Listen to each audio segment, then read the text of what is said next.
When Aston Martin launched the DB7 in 1994, it was a breath of fresh air for the Newport Pagnell company, giving the tired Aston Mark new momentum. But the wind was taken out of their sails just 2 years later by Jaguar's look-alike XK8. Although with nearly 100 horsepower less, it wasn't really a competitor.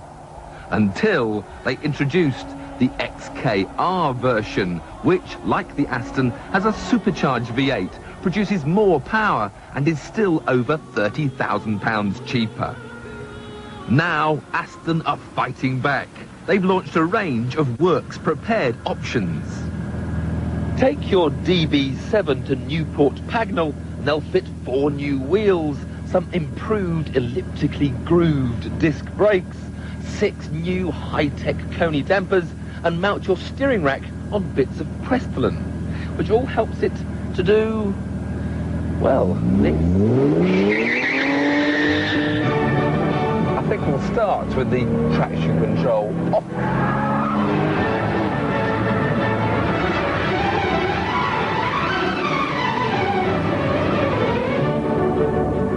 This wide open airfield really is a place where I can find out just how good this works prepared DB7 is.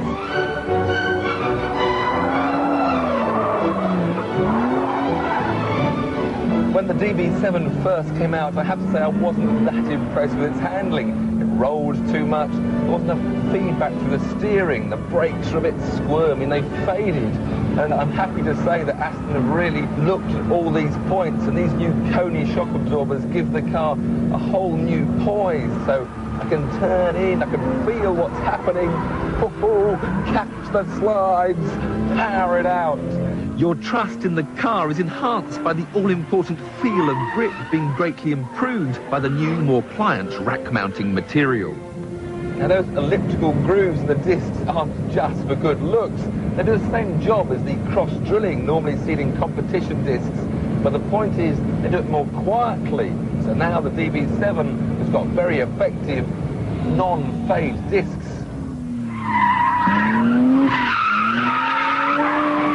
But it's not just the handling and braking that has been improved, because you can add this body kit as well to give the DB7 a much more aggressive and sporting look.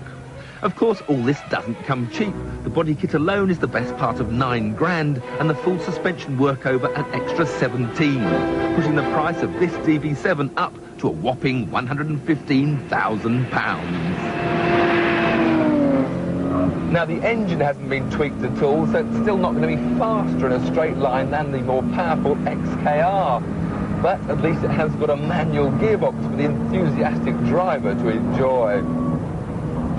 But the main thing is the handling of the DB7 is now something that Aston Martin lovers can rightly be proud of.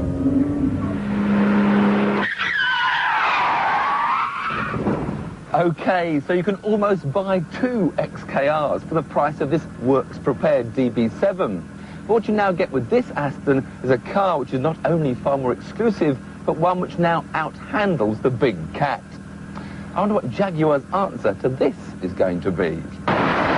Well, funnily enough, there is one Jag that's also been substantially upgraded. Okay, it's a 25-year-old model, but the modifications on this put the Aston to shame. You get 2 new engines, giving a 25% increase in power, GPS, terrain reference navigation, oh, and a thermal imager. And if you fancy one, the upgrade package alone will set you back a few £1 million. This is the Jaguar T2B.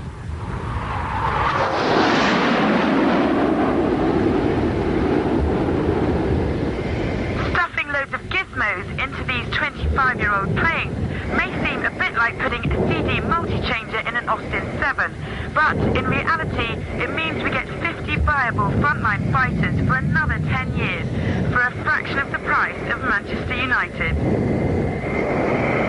Okay.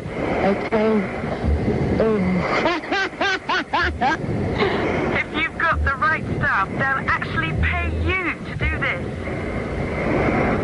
But don't even think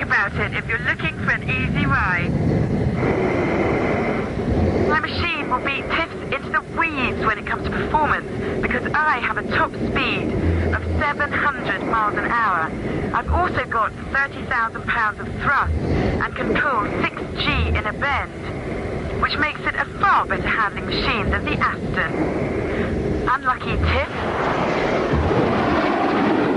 Yes, that's all very well up there in the air, but bring that Jaguar down here on the road and I'll sort it out. A straight drag race, Vicky and her Jaguar Grand Tourer against me and my dinky little DB7.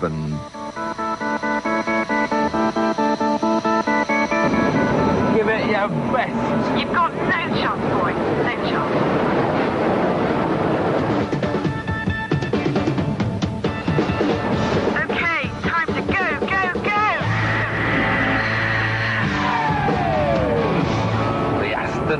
Pulling away.